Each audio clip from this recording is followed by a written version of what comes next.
देखिए, हिमाचल के लिए हमारे हित सर्वश्रेष्ठ है और हिमाचल को सड़क नेटवर्क से जोड़ना मेरा जिम्मेवारी है, मेरी प्राथमिकता है। जो विभाग मुझे मिला है उसमें सबसे बड़ा प्रदेश में रोड नेटवर्क है। करीबन 45,000 किलोमीटर 45,000 स्क्वायर किलोमीटर का नेटवर्क प्रदेश के अंदर है और हमारा हमेशा से ये प्रयास रहता है कि जो हमारे दुर्गम क्षेत्र है, पहाड़ी क्षेत्र है, उनको ज्यादा से ज्यादा जोड़ा जाए और मैं हमेशा उसमें एक सकारात्मक सोच के साथ आगे चलता हूं। प्रदेश के हित हमारे लिए हमेशा से सर्वश्रेष्ठ रहे हैं, आज भी है और आगे भी रहेंगे। उसके लिए हमने हमेशा प्रदेश सरकार के माध्यम से भी पूरे मजबूती से प्रदेश में कार्य करने का प्रयास किया है और उसके साथ साथ केंद्र से भी हिमाचल को पूरा सहयोग लाने का समय समय पर प्रयास किया है। एक सकारात्मक प्रयास हमेशा हम करते हैं, एक सेतु का कार्य करने का प्रयास करते हैं और मुझे खुशी है कि जो भी हमने प्रयास किए हैं आज तक वो उनका हमको सकारात्मक रंग देखने को मिला है। आज हमको एक बड़ी उपलब्धि हमारे विभाग को और हिमाचल प्रदेश को मिली है, जिसमें प्रधानमंत्री ग्रामीण सड़क योजना के चौथे चरण में हिमाचल प्रदेश को जो है 2447, मगर अगर हम टोटल इसका ग्रैंड टोटल करें हायर स्पेसिफिकेशन कॉस्ट को मिला के तो करीबन 3,124 करोड़ का पैकेज हिमाचल प्रदेश को मिला है। ये हमारे लिए बहुत बड़ी सौगात है प्रदेश के लिए और इसमें जो हमारे ग्रामीण इलाके हैं, खास करके जो दूर दराज के इलाके हैं, पहाड़ी इलाके हैं, इसमें पर्टिकुलरली जिला चंबा का भरमौर का इलाका है, पांगी का इलाका है, आपके लाहौल स्पीति की कुछ सड़कें हैं, किन्नौर है, हमारा चौपाल के बहुत सी सड़कें हैं, आनी की बहुत सी सड़कें हैं। इनका नाम मैं इसलिए ले रहा हूं क्योंकि ये दूर दराज के इलाके हैं और सबसे ज्यादा बेनिफिट इन लोगों को मिला है। बाकी स्पैरेडिकली और प्रदेश के इलाके हैं, वहां पर भी इसका हमको परिणाम देखने को मिलेगा। तो कुल मिलाकर ये हमारे करीबन 1500 किलोमीटर सड़कें हैं और करीबन 300 सड़कें प्रदेश के अंदर है, जिसकी हमें स्वीकृति मिली है और इससे मैं समझता हूं कि हमारी अर्थव्यवस्था को मजबूत होने में, प्रदेश में नेटवर्क को, रोड नेटवर्क को मजबूत होने में और खास रूप से क्योंकि टूरिज्म ओरिएंटेड स्टेट है हिमाचल प्रदेश और हम चाहते हैं कि केवल जो टूरिस्ट है वो शहरों तक ही सीमित ना रहे। हम चाहते हैं कि ग्रामीण इलाकों में, रिमोट एरियाज में भी एक्सेसिबिलिटी टूरिस्ट की हो, तो वो तभी होगी जब वहां के जो सड़कें हैं वो अच्छी कंडीशंस में रहेगी। इसलिए हमारा थ्रस्ट केवल शहरों के प्रति ही नहीं है मगर ग्रामीण इलाकों में भी वहां की सड़कों को मजबूत करने का है और उस दृष्टि से ये एक बहुत बड़ी अचीवमेंट हिमाचल प्रदेश के लिए है। तो मैंने पिछले महीने मैं दिल्ली गया था, वहां पे मैं केंद्रीय मंत्री शिवराज सिंह चौहान जी से हम मिले थे और मैंने उनसे निवेदन किया था कि जल्द से जल्द ये किया जाए और मैं लोक निर्माण विभाग का भी आभारी हूं जिन्होंने इतनी बड़े स्तर पे ये डीपीआरस को बनाने का काम किया और आज ये सारी डीपीआर सैंक्शन हुई है। तो ये हमारे लिए एक बहुत ही गर्व का जो है वो पल है। नहीं, देखिए, ये तो मैंने पहले भी कहा है कि ये सेंट्रल स्पॉन्सर्ड स्कीम है। ये ऐसा नहीं है कि हिमाचल को अलग से मिली है, ये तो सभी राज्यों को मिली है।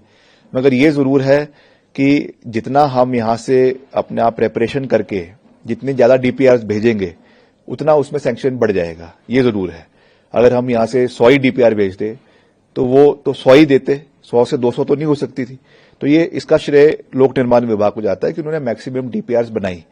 मगर ये सेंट्रल स्पॉन्सर्ड स्कीम है जिसमें हमको हिमाचल को पैसा मिलना ही मिलना है और सभी राज्यों को मिलना है। मगर और जो विषय आपने रखा है वो है जो हमको डिजास्टर के समय में जो घोषणाएं आदरणीय प्रधानमंत्री जी ने करी है, that is over and above the central sponsored schemes.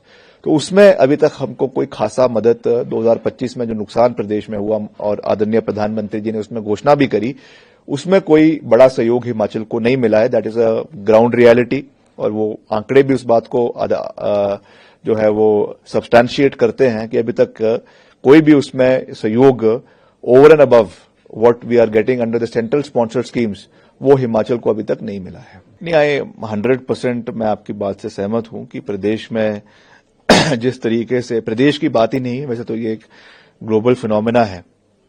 आज अगर ग्रीनलैंड की बात इतनी हो रही है और जिस तरीके से अमेरिका कह रहा है कि हमने ग्रीनलैंड के ऊपर जो है वो ग्रीनलैंड को खरीदना है किसी भी कीमत पे, तो वो भी क्लाइमेट चेंज की वजह से हो रहा है, क्योंकि वो रूट्स आज तक कभी एक्सेसिबल नहीं रहे।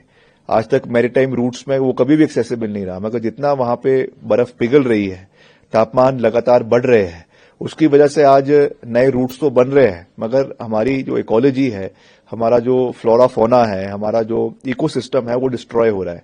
और वही चीज भारत में भी एप्लीकेबल है।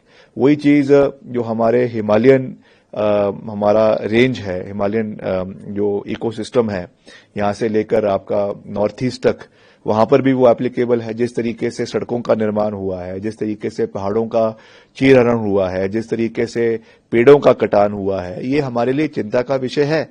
और इस पे मंथन केवल प्रदेश स्तर पे नहीं, मगर राज्य स्तर पे भी और राष्ट्रीय स्तर पे होना चाहिए कि कैसे हमने इनको बचाना है। और आपने बिल्कुल ठीक कहा कि ये सबसे जो है यंग माउंटेन रेंजेस में से एक है, जो हमारा हिमालयन रेंज है। और यहाँ पे इस तरीके का जो एक्सेसिव कंस्ट्रक्शन हो रहा है, बिल्डिंग्स बन रही है और अनसाइंटिफिक तरीके से जो काम हो रहा है, ये एक चिंता का विषय है। पेड़ काटे जा रहे हैं, हालांकि सारे चीजें एफसीए के तहत होता है, फॉरेस्ट कंजर्वेशन एक्ट के तहत होता है, एफआरए के तहत होता है, मगर हमें इस पे जो है दलगत राजनीति से ऊपर उठकर बायपार्टिजन तरीके से दोनों प्रिंसिपल पार्टीज को, कांग्रेस पार्टी को भी, भाजपा को भी, राष्ट्रीय स्तर पे भाजपा की सरकार है, इस चीज पे मंथन होना चाहिए। और जो इसमें जो एक्सपर्ट्स है, एनवायरमेंटलिस्ट है, क्लाइमेट चेंज के एक्टिविस्ट्स है, उनकी ओपिनियंस को इसमें मद्देनजर रखते हुए सरकार को पॉलिसीज जो है आने वाले समय के लिए फ्रेम करने की आवश्यकता है। नहीं, हम अपने लेवल पे तो जो कर सकते हैं छोटे छोटे स्तर पे वो कर ही रहे हैं। चाहे उसमें डंपिंग की बात है, उसमें पेड़ों को काटने की बात है, मिनिमम ट्री कटिंग की बात है, वो हम कर रहे हैं। हालांकि पीडब्ल्यूडी जो भी करता है वो तय मापदंड के तहत ही करता है। हर सड़क को के निर्माण के लिए पहले आपको एफसीए की क्लियरेंस चाहिए, आपको एफआरए की क्लियरेंस चाहिए, तभी कुछ कार्य हो सकते हैं। मगर जैसा मैंने आपको कहा कि इसमें एक पॉलिसी ओवरथिंक की आवश्यकता है, वो मेरा डोमेन नहीं है, मगर फिर भी हम इसके ऊपर चिंता व्यक्त करेंगे। और जहां पर भी इसके ऊपर बात करनी हो, चाहे वो प्रदेश स्तर पे है, चाहे वो राष्ट्रीय स्तर पे है, हम निश्चित तौर से आवाज को रखेंगे।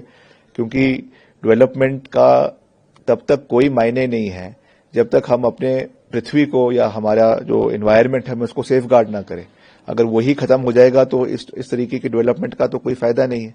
तो इस चीज का भी हमें एक संतुलन जो है वो बनाना बहुत आवश्यक है। और एक युवा होने के नाते, एक युवा मंत्री होने के नाते एक चिंता का विषय है। आने वाली पीढ़ियों के लिए हम किस तरीके का प्रदेश छोड़ रहे हैं, किस तरीके की चीजों को हम देख रहे हैं। जो हमारा ग्रीन कवर है रेगुलरली वो जो है कम हो रहा है, जो हमारी स्नो लाइन है वो रेगुलरली रिसीड कर रही है।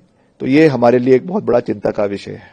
नहीं, हम तो पूरी प्रिपरेशन कर ही रहे हैं, मगर ये तो अभी तो थोड़ी सी विडंबना है कि हम तो चाह रहे हैं कि बर्फबारी हो, तो अभी तो कुछ हुआ नहीं है।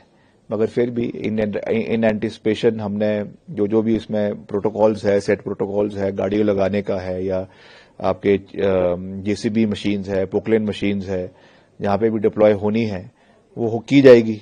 मगर अभी तो जब बर्फ ही नहीं पड़ी है तो अभी तो उसको डिप्लॉय करने का कोई औचित्य ही नहीं है।